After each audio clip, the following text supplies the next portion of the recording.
Hello, hello. Welcome to the All In podcast with Nate Pale. I'm your host, Nate Pale. Super exciting guest today, Gerry McCaughey from Entekra.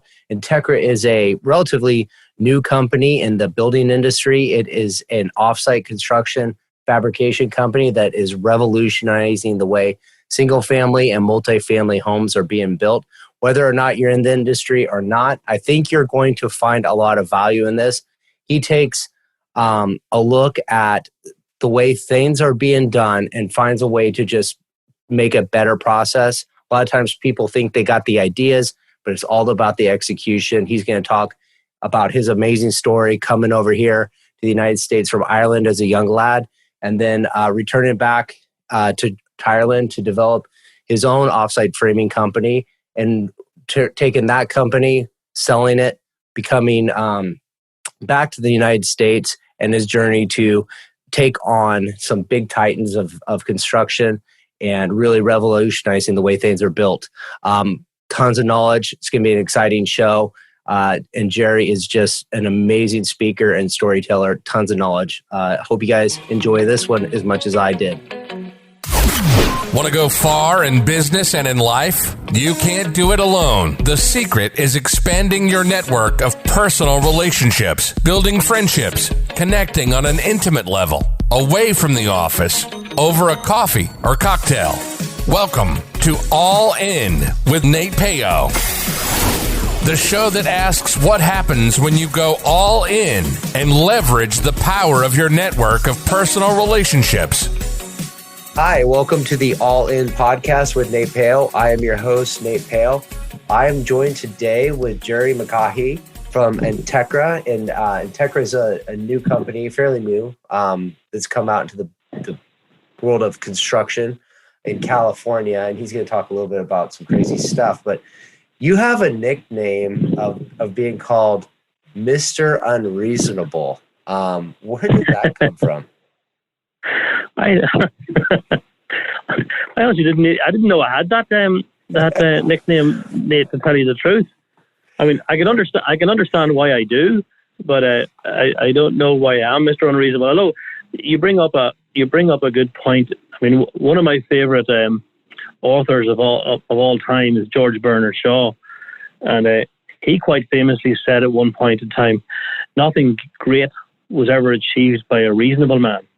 Mm-hmm. So, I take it from that he means everything that really changes in life, somebody has to push the barrier. So once you stay inside the confines of everything, then you're a reasonable person, but you don't really ever change anything. Yes. And whenever you try to go outside the confines, some people will consider you unreasonable until such times as that new paradigm becomes accepted, and then they'll probably give you a different nickname. So I think every time somebody's trying to do something that's outside of the norm and you challenge their normal thinking on it, then their automatic reaction is to turn back and say, well, that person's unreasonable. But again, I mean, to add another quote to it, which is, if you always do what you've always done, you'll always get what you've always gotten. So again, it's back to that situation of you've always got to push the boundary. And people don't like their conventional thinking being challenged.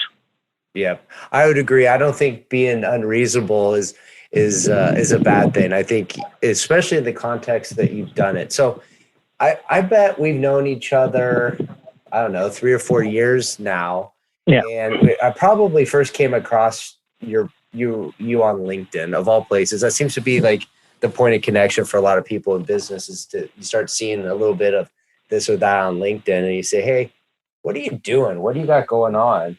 And to give a little backstory, you have a company that is challenging the conventional thinking around how residential construction is built, specifically with the biggest trade that's in the process, which is the rough carpentry, the framing, the 2x4s that build the building, your walls and roof, and everything like that. And people have been talking about. Well, let me back up a little bit. So rough carpentry has been done for many, many, many years in the United States. Traditionally, you have a project where you're building houses and you ship all the materials there, and then you assemble on site and you go through a process. So you have a bunch of laborers come out, carpenters, and they frame a house, and they move to the next one. But people have been talking about improving that process, bringing it into the 21st century, using technology to do things better. And they have this thing that what they call panelized wall framing, where either you ship the lumber to the job site and you set up like a yard and you build the walls in a controlled environment. So hopefully the theory behind it would be like you're more productive because you have better working conditions, or you build those walls and stuff at an offsite facility, and then you put them on a truck and ship them out. But everybody that's been in the industry for a lot of years says, hey, we've seen it, we've tried it, it's never worked, it's never going to take off. But yet here you are coming to the United States. You're not even from the United States, so clearly it's a big step to come out and say, hey, I'm going to buck conventional wisdom, and I'm going to go into a country, I'm going to go into a state that's almost like its own country in and of itself, and try to do things completely and 100% differently than anybody's ever done before, at least in the United States, and take it from there. So what would make you think that was a good idea to do, and why did you do it? I mean, California, well, I have to sort of go back a little bit in time to fully explain how this came around. I mean, in 1958, my dad, who was a carpenter, farmer originally, came up from farming background, but was a fully apprenticed carpenter, learned his trade, served his time. In the late 1950s, he left Ireland and went to New York. Mm-hmm. And prior to leaving Ireland, he was a carpenter, but he was what he would have called, he was a roofer. He would have cut roofs. And he would also, what he said himself, he was a finished carpenter as well, but also his main thing he always judged people by was how many doors could you hang in a day and hang them well. And he said that was the greatest way of telling who was a good carpenter. His view always was, that, of course, that he could hang more doors well than anybody else on the planet. But he is, and I've said, probably the hardest working man I've ever met in my life. But he went to New York and discovered wood framing for the first time. When he went there, first thing he couldn't get his union card to work on a site, so he ended up being a bellhop, a taxi driver, and a maintenance man. And then eventually got his union card, and he went on a building site, doing what he loved, which was carpentry, and discovered stick framing or wood framing for the first time. Because in Ireland, at that point in time in the late 50s, there was no such thing as wood frame. Everything was built block on block. It's always concrete, mm-hmm. which is, pretty much the way a lot of Europe was. Discovered this wood framing, and then in the early 60s went back to Ireland and decided that he thought this was a good idea. He's a carpenter. He wants to build houses now out of wood frame. So he decided to go into business, but it never, and this is funny, this is the European mentality, it never crossed his mind to stick frame. He went and he rented a small little building, and he started making walls and roof trusses with plywood gussets in a little building, bringing them out to site at the weekend and then erecting the house and then completely building it. So he was in the early 1960s, he actually wasn't he just started a company, he actually started an industry, but there was nobody else in it. And that company that he started off from nowhere, by 1985, employed 300 or 400 people and was doing about 1,500 houses a year. And it was a very, it was a small business, but it was very successful, and he had done very well for himself from nowhere. And then in the late 80s, he decided to get out of that business, and he sold out of it. And I had actually just left college at that point in time, where I did a business degree that specialized in marketing. And one of the things I did was I did a thesis on how to start up a successful business, which was around the offsite industry. So I'm doing this in 1985 as a 19-year-old, and I was doing it for no more reason than my dad was in the industry. That was all. So I wrote this report that said, here's how to go about building an internationally successful offsite company in a European context. And off I went then to California, believe it or not. So this is my second time living in California. I went off as a young lad, thinking I was going to spend 6 months in the US. Ended up spending years. Mm-hmm. Loved the sunshine. When you come from Ireland and you discover that big orange ball in the sky, it has a certain attraction to you. Yes. But one day I got a phone call out of the blue from my dad. He was now out of the business 3 or 4 years. And he had found the report I had completed when I was at University College Dublin. And he said, do you remember that report you wrote about building an offsite business in Europe? And I said to him, vaguely. And he said, did you believe it? And I said, well, I can hardly remember what's in it, but I don't think that anything I wrote in it I didn't believe in, but I can't even really remember what the report is. So he sent it to me. And then he said, now what do you think? And I said, yeah, I mean, I believe that what I wrote in it was the truth. And he said, why don't you come back then to Ireland, put your money where your mouth is, and let's have a go at this. And 3 months later, I got in a plane that flew back to Ireland. And myself and my brother, and called Gerry, and myself, my brother, and my dad, and another gentleman by the name of Jim McBride, decided to set up in a little small shed in a little town in Ireland called Monaghan to basically set up this offsite company to become the largest offsite company in Europe. That's what our intention was. Now, when I say we operate out of a building, it was 5,000 square feet, nearly smaller than most of the houses that we built. And we started that business in 1990, January the 1st, 1990. And by 2005, that was the largest offsite company in Europe. We had 5 factories, 3 in Ireland, 2 in the UK. We were employing 800 people. We were doing 8,000 houses a year. We had built the world's first 6-story wood frame building. We had done the UK's first zero carbon home, not zero net energy, but zero carbon home. So we basically had pushed the envelope of engineering and energy efficiency and manufacturing and production and showed how you could bring efficiency to the building industry. And we were selling like blue blazes. I mean, just the market was loving what we were doing because the more they saw it, the more they wanted it. And then at 2005 then, we were looking at where we were going to go next. And actually, I was, at that point in time, looking at the US market as the next market to attack. Because I obviously traveled here quite a lot and I've lived here and I'm going, these guys stick frame over here. We do everything off-site. Looks like to me that there's a great potential over here. So, but as it turned out, I got approached in 2005 and the company got sold in 2005. I stayed on till 2008 as CEO, and then I moved to California again. So the plan to expand to the US was gone, the company was sold, and I moved to the US again, this time for 6 months, for the purpose of completing a lifelong ambition, which was to learn to fly a helicopter. So that's how I ended up in California the second time. Although this time I was now married and had 1 child. And I can remember sitting down for breakfast with my wife about 6 weeks after we got here. And that was in about March of 2008.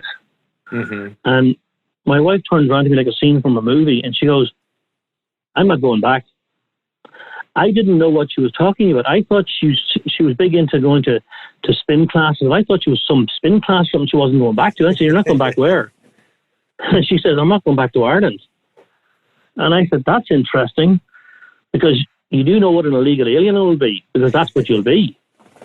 Now, I'd had my green card before, but I voluntarily handed it back in again when I went back to Ireland. So at this stage, I was on a visa to learn to fly a helicopter. So the whole idea of living here was a whole new thing that I had to go through in terms of getting the correct visa to be able to allow it to happen. But my wife was adamant she didn't want to go back. And I took the view, well, it's an interesting challenge in life here now. What do we do? And I thought, why not? So I got an immigration lawyer and I went about and I got what was known as an O visa, which was classified as a person of extraordinary ability. You know, it's an incredible title to have, but that's the title that it comes up with. You hate to say it to people. But that got me started. And I went into consultancy, basically in the construction industry in the early days. But at that point in time, we all remember 2008 and 8. I mean, the market was in free fall, complete and utter free fall. And I spent most of my time at that point in time actually trying to consult with companies to try to save them. And they were all, there was nobody was trying to grow or do anything new. Everybody was just trying to stay alive. And those days came and went. And I watched the market go through the pain that it went through. And then I'd always had the thing in the back of my head. Stick framing just seems to me to be so inefficient. It seems to me there's a better way. So as 2000, and I suppose around about the time of 2012, 2013, I started seriously again looking at the idea of off-site construction as a potential business in the United States. And I really, I suppose, went hard to work on it around 2014 in terms of doing the research. Because I couldn't, the one question I couldn't answer to myself all the time was, why are they not doing it? What am I missing? Mm-hmm. And I contacted a few of my old colleagues from my days back in Ireland, and I said to them, listen guys, I'm thinking about this.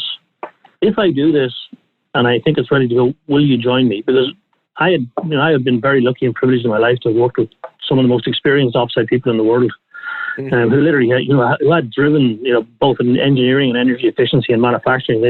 They'd broken all the barriers that people said couldn't be broken. And I amazingly, a bunch of them said, absolutely, we're on board. If you're going to do this, let's go at it.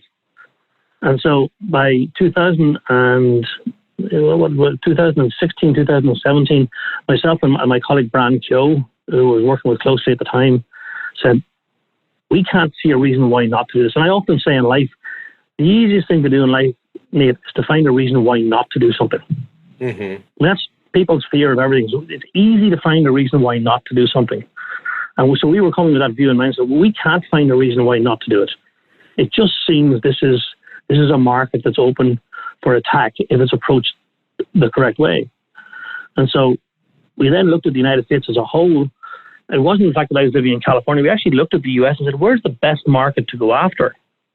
And we did a very detailed analysis of all 50 states, looking at where the costs were the highest and where were the factors that would best favor us. And California just came literally, it was a big flashing red light from the very first moment we looked at it. Because you had high labor costs, you had a declining framing population because of whether it was immigration control or whether it was to do with the fact that people had gone out of the industry during the Great Recession, or whether people were getting older and retiring out of it. But it was clear that the cost to build in California, and to frame in particular, were going up and up and up, and the amount of available labor to do it was going down. Mm-hmm. So he said, this looks like the place to go. And so we broke it down into two markets. So there's Northern California and Southern California. When we examined that, we thought Northern California looks like a better option than Southern California because I think being close to the border, I think there was more access to labor. And so we decided we'll go after the Northern California market to test this. And we'll see if we're right. And so that was the initial thing, was that we went out and we set up a small business, and we rented a 27,000 square foot factory in a town called Ripon in Northern California. Mm-hmm. And it's a little tiny town. Little tiny town. Very, very nice people, incredibly nice people. And they were very, very welcoming to us. And we started there. In fact, I would say, the Irish were the second largest ethnic group in that town at one point in time. So there was that many of us. But it was a great town to start in. We built some great relationships with people and builders who were willing to try us out. We did that. And I have to say, everybody that we started business with said, we've never seen this before. And this is always going back to your very initial question, Nate. When people say it's been tried before and I've seen this before, I know you're not saying this, but when people say they're actually not speaking the truth. They may think that they are, but they're not.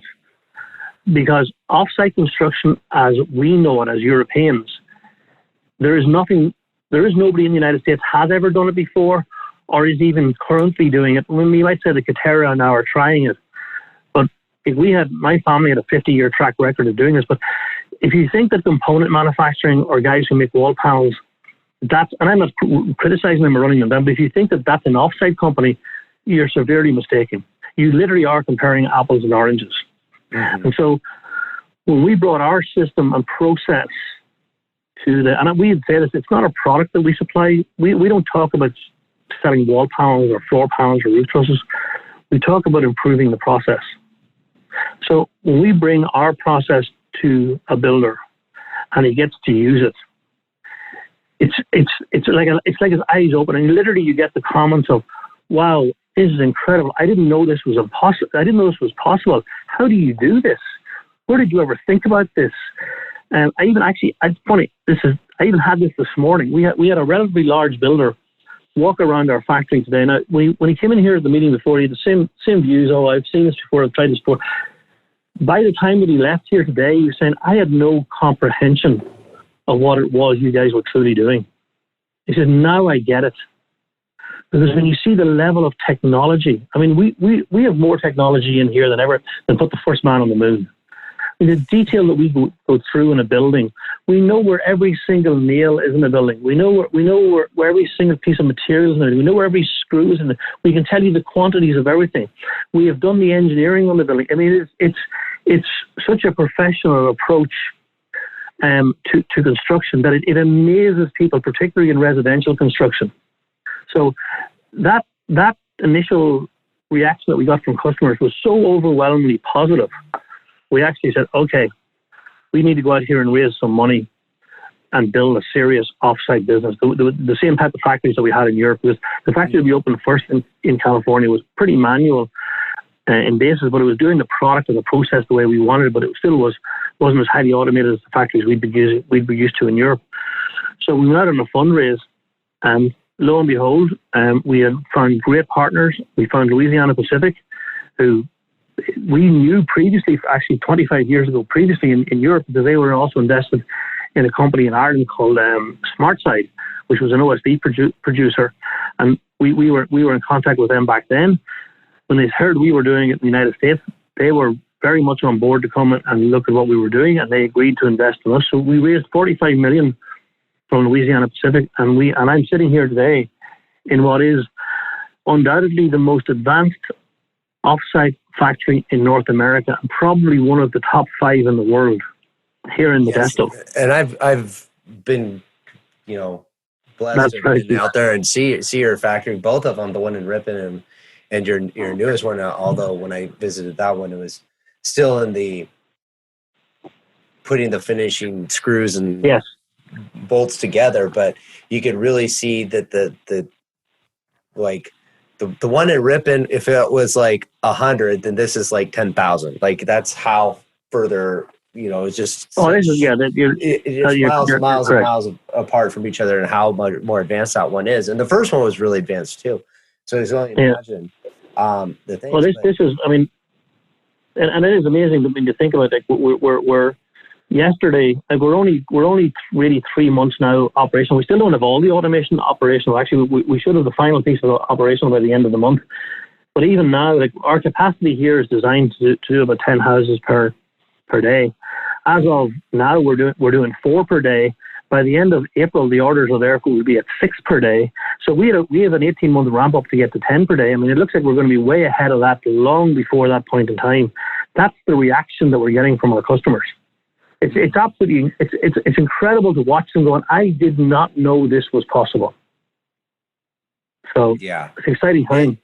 Yeah, I know you have like a ton of videos on YouTube and on your website, and you go and you watch, hey, we'll show up on the job site and 2 or 3 days, or you might be probably a little bit faster on a single family home, but I saw you do some townhomes from basically a foundation with no wood on it to roof is sheeted in 4 days. And I think you're doing a house in basically 1 day, which if you're at all familiar with construction cycles, that's, amazingly fast.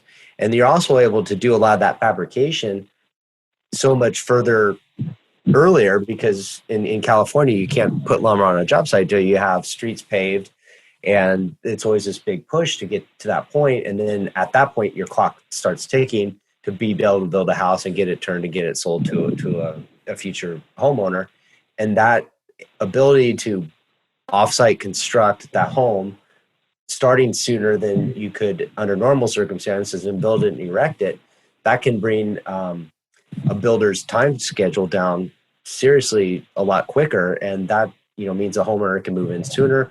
Everybody's happy with it, with that end result. So that's pretty amazing that you're able to do that. And there's really nobody else around that has that knowledge that you have and the capacity to implement it. So it's pretty amazing to see it all in action and really see what goes on behind the scenes from the early engineering upfront process, which you talked about processes too. It's like, I can't call you today and say, I need some framing done next week. Can you bang a few houses out? Like, I have to start talking to you early in the process and say, hey, I have a project. I want to build some homes.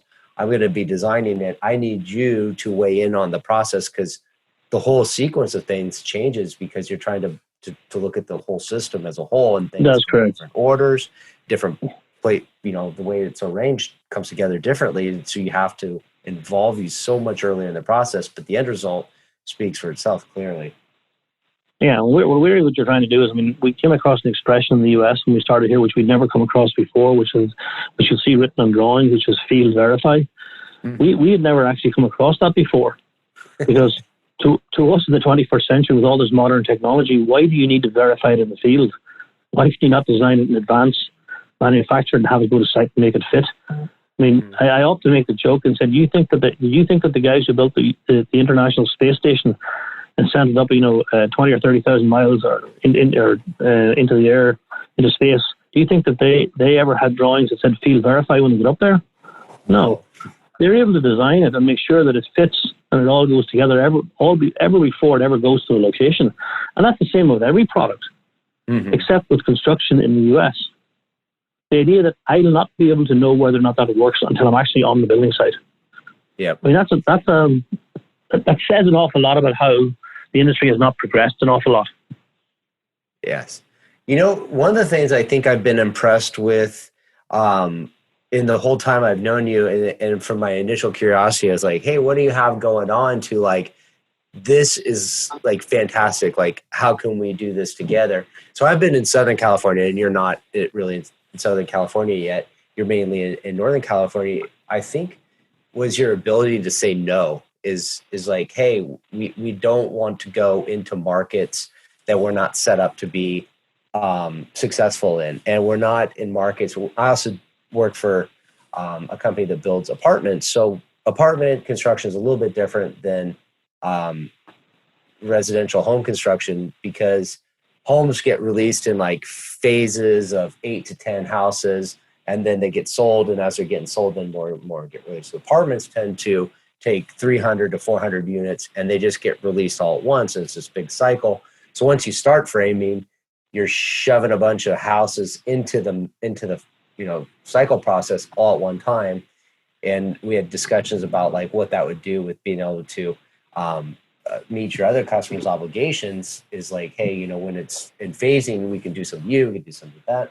So like you were very smart, but rigid, and like, hey, we're not going to take on any projects where we're not going to be successful until we can be successful in that market. And I think a lot of people, when they're in this, there's a lot of talk about prefab homes. There's a lot of talk about like container type stuff, like that's modular. It comes out on a crane and you just arrange it and set it up.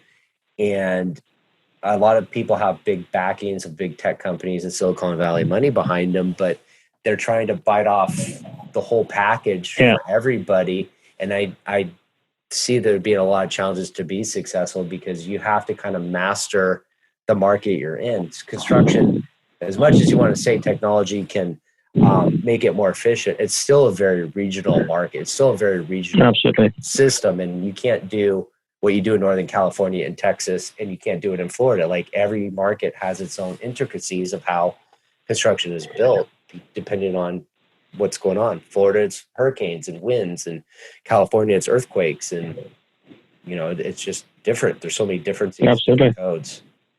Absolutely. But we're very disciplined in our approach to our market entry, and I suppose, Nate, it doesn't matter what business you're in. The beauty about being in business multiple different times and multiple different iterations of that business is that you learn each time how to do it better. No matter how well you did the last time, every business person will always tell you, if I was starting out again, I would do this. So when we came to start up Entekra, which was the third offsite business that my family had been involved in, we had learned a lot from the previous generations when we had done it.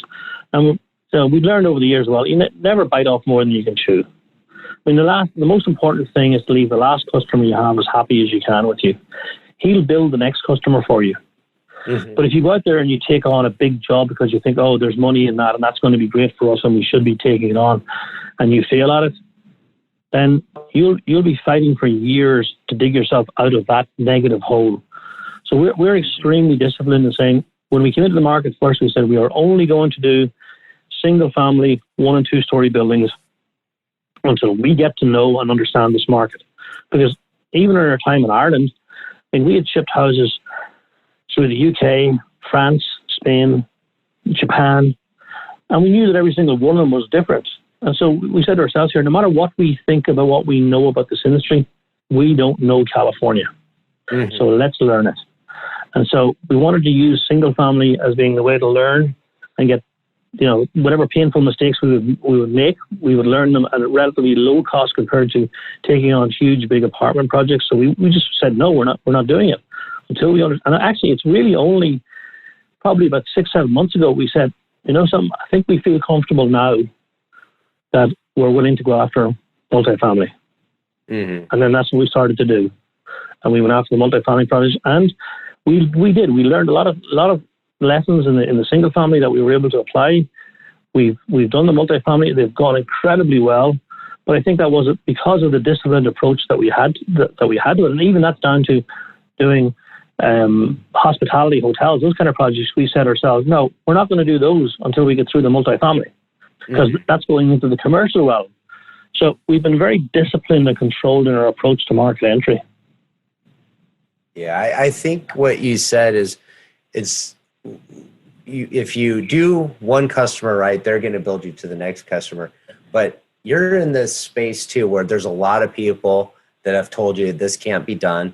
There's a lot of people that probably want to see you fail. There's a lot of, big established framing companies that said, hey, they probably don't want you to, they don't want you to succeed because they would completely be turning their business model upside down too. And they're not investing the effort to be able to be competitive if the whole market switches to this way. And you're going about showing, hey, here's a little bit of what we can do. Here's a little bit more. And I think it's got people nervous. So I like the approach that you're like, hey, I'm not going to go out and botch one because people are expecting that to happen, and that'd be a tough hole to dig yourself out of. No, and we won't. And again, genuinely, and I said this to anybody in any form of business, that we will not. We are very, very focused on that position. Your last customer is the most important person that you have.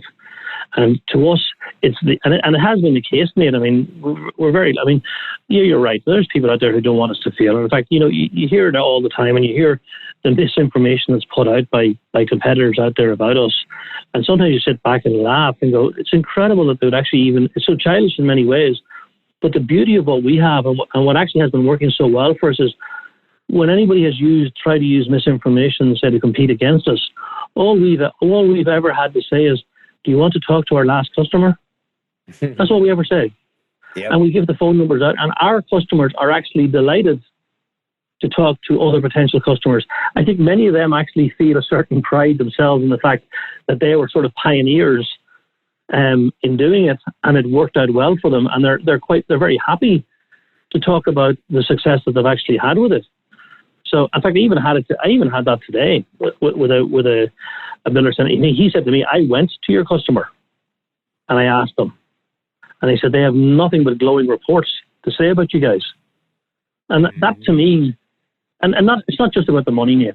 I mean, to me, this stage in my career, I want to leave a legacy, and everybody here in Entekra wants to leave a legacy behind them that's one of quality. We will never be the low-cost producer. We will never go out there to try to be the cheapest.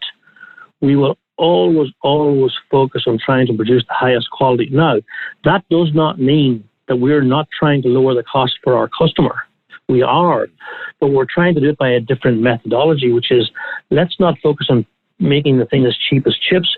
Let's focus on making the system so efficient and the process so efficient that the customer actually ends up making more money at the end of the project. Now, that's a hard sell for most people because they're not used. They want to just go in and say my widget's 10 cents cheaper than your widget. We're having to go in and try to make the argument to say no. At the end of the day, our widget may be 10 cents more expensive, but at the end of this process, we're going to have saved you $500 on waste. We're going to reduce your cycle time by 30 days. You're going to have lower insurance costs because it's a safer site. Your brand is going to be better because when you bring your customer around our house, you can use the quality of our lumber and our framing to help you outsell your competitor down the street. Which, again, here's the interesting thing, I suppose, that's happened in the last, This really is, I suppose, an interesting. This is the market coming full circle in many ways, Nate. That when your customers then start coming to you and saying, guys, can you make us a marketing video that we can put into our sales suite to help us use the benefits of your system to help us sell our homes? We have now 4 customers who we have produced videos for who are using it in their sales suites because of the quality of our product. And that's when you know you're really doing something right. When your customer is using your product to sell their product. Yeah, there's definitely a noticeable difference in the quality of offsite construction versus your traditional stick framing. I mean, they don't call rough carpenters wood butchers for nothing. It's pretty rough, and there's gaps in framing, and I can't describe it verbally. It's something that you have to see. I think that's probably a tool that you didn't have at your disposal in Ireland because it wasn't around as much. Was social media and the ease of doing things, because you've been a huge, I guess, marketer, influencer, whatever you want to call it, on LinkedIn and YouTube, showing, like, if I went on LinkedIn, like, who was in my feed? It was always you, or is the company feed, and it was videos or photos of this or that. And anytime anybody engaged in, like, the typical arguments, like, I remember probably one of my most viewed, most commented on posts was I had toured a different factory that did offsite construction, not even offsite, they're just panelized walls in Oregon, and there ended up being this, like, debate in my feed of would panelized walls work or not work, and people were like, oh, it's bullshit, it's got waste, you're just not showing it, and it's at your factory, it's just not at the job site. And you're like, nope, here's the pictures to show it, here's the pictures, like, the quality's better, nope, here's a picture, and you're just constantly had this, like, everything was able to, like, I'm not just saying it because it's better, like, I can prove it to you. You want to come to the factory? Well, I can prove it. Yeah, always open doors to come in, and like you said, show me a reason why not, and you just can't find it. It just makes so much sense, at least for NorCal, and I expect it to start making sense in other markets soon too. Like, I just to be fair, it's the way it's going to go. Yeah, to be fair, a lot of our customers in NorCal want us to go to SoCal, so which is what we hoped would happen as well. So that day is fast approaching, because that's the beauty of this as well. Once the builder starts switching across to this different system, I mean, they really want to start switching it all across. And now they're saying, okay, we're using it in Northern California, we want to go to Southern California. When can you come down here? We've actually had a builder say to us, I'll underwrite the first 1,000 units per year in your Southern California factory for up to 3 years to get you off the ground. Mm-hmm. Like, that's the kind of discussions that we're having. That's how happy the customers are. Yes. So it goes back to that point. So when people say, oh, it hasn't, and again, I'm going back to that point at the start, when people say, oh, this has been tried before and it hasn't worked. It has never been tried before. I think that's the point that you really need to get out. It hasn't been tried before. Yes. If you walk around our factory, you'll know it has never been tried before. Because you've never seen, you've seen it, Nate, but nobody else has ever seen the level of technology and efficiency. I mean, put it in context. We can produce the walls for a 2,500 square foot house in 3.5 hours. Yeah. We can precision nail the nails at 5.5 nails per second. Mm-hmm. It's not possible to do that under site conditions. Mm-hmm. So, and the more that's proven by physically seeing it, the more the builders go, okay, I got it. This is not the same as what I think it was. I've used that expression. It's not your grandfather's Oldsmobile. This is something different. And I think there's some maybe concerns that, like, people would say, like, oh, well, if you're using technology and automation, you're displacing jobs from the communities. But I've been to your factories, and I know that it definitely uses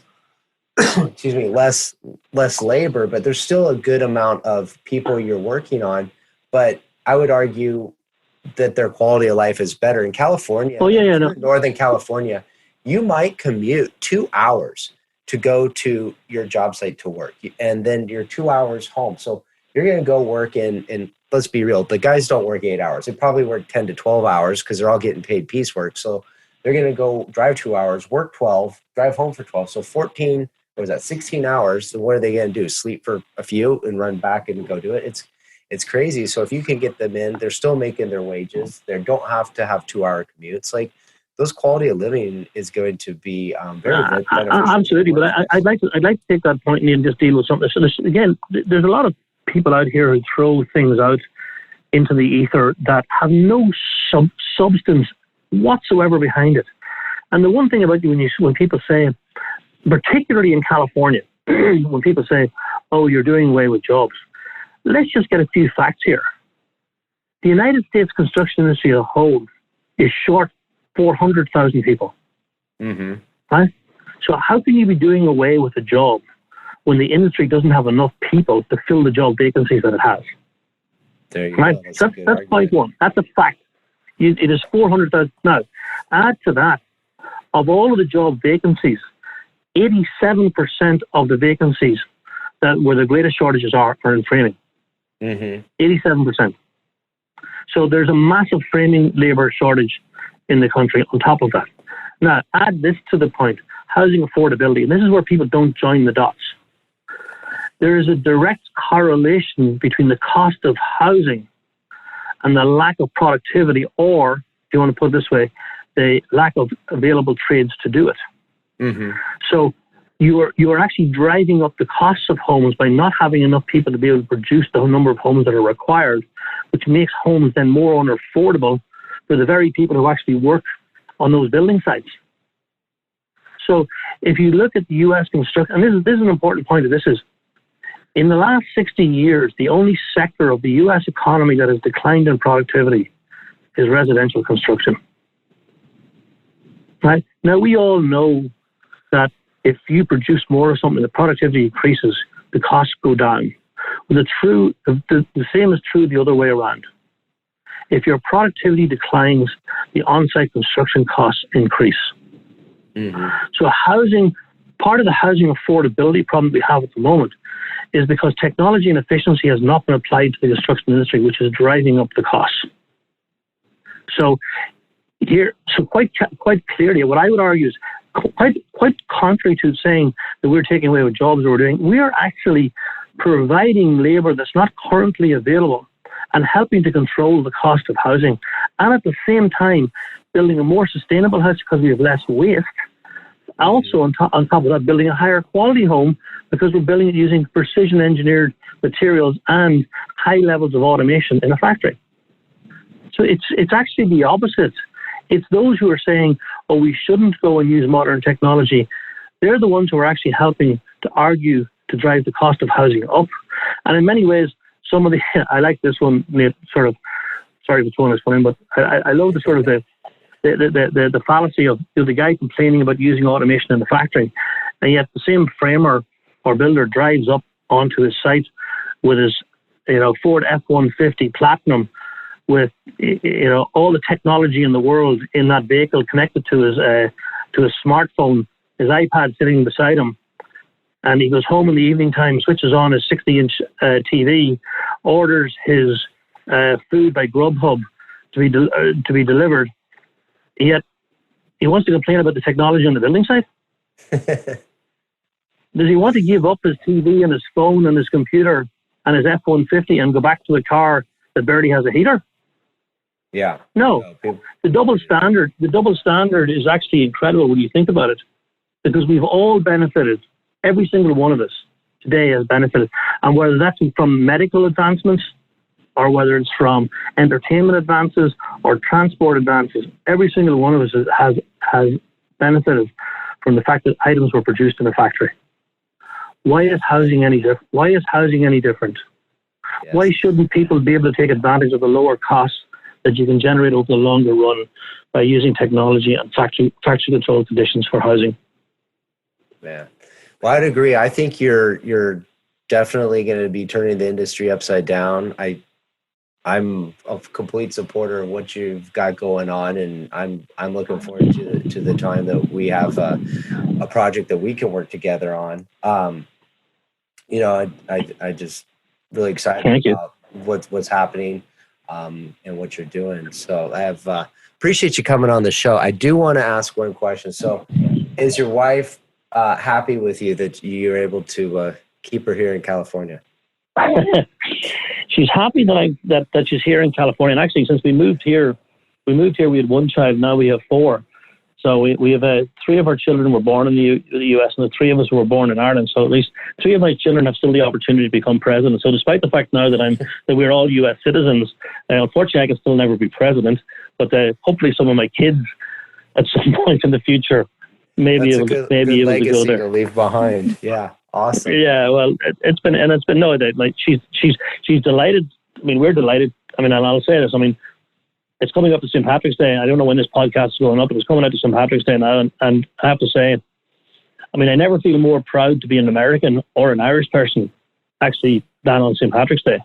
Because when I see Americans celebrating Irishness, and I think of my own little country of 4 million people, and I think of the United States, the greatest country on the planet, and the influence that and maybe this goes back to disrupting the construction industry, the influence that little country of 4 million people has had in the United States. I mean, it makes you feel very proud to be Irish and live in America. When you put it that way, it's like it's amazing how little shifts, little paths you take in life can have major consequential impact. So that's tremendous advice to take on. Well, again, I thank you so much for coming on the show. I'm always excited when I chat with you. I'm always excited when I see what you got going on. If you're in construction industry, I think it's fascinating to see this stuff. And I know you always have a welcome mat extended for people that want to reach out and chat with you and absolutely see what you have going on or talk to the people that have used you in the past. But if you want to see something crazy amazing, just like go check out your website and go check out your YouTube channel, because and we have a brand new we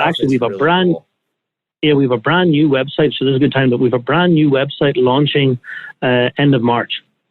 Brand new, so which will reflect more of the technology that's in the new factory as opposed to what we had at the old factory. So make sure you do come back to it again, Entekra.com, anytime after the end of March. Awesome. Well, thank you so much for coming on the show, and I hope to be in contact with you again real soon. Thanks, Nate. Pleasure. Thank you. Have a good one. See you. Bye-bye. Bye. Make sure to visit our website, therealnatepeo.com, where you can subscribe to the show on iTunes, so you'll never miss an episode of All In. While you're at it, if you found value, we'd appreciate a rating on iTunes, or if simply tell 2 friends about the show. Looking to connect? You can find Nate Peo on LinkedIn or Instagram.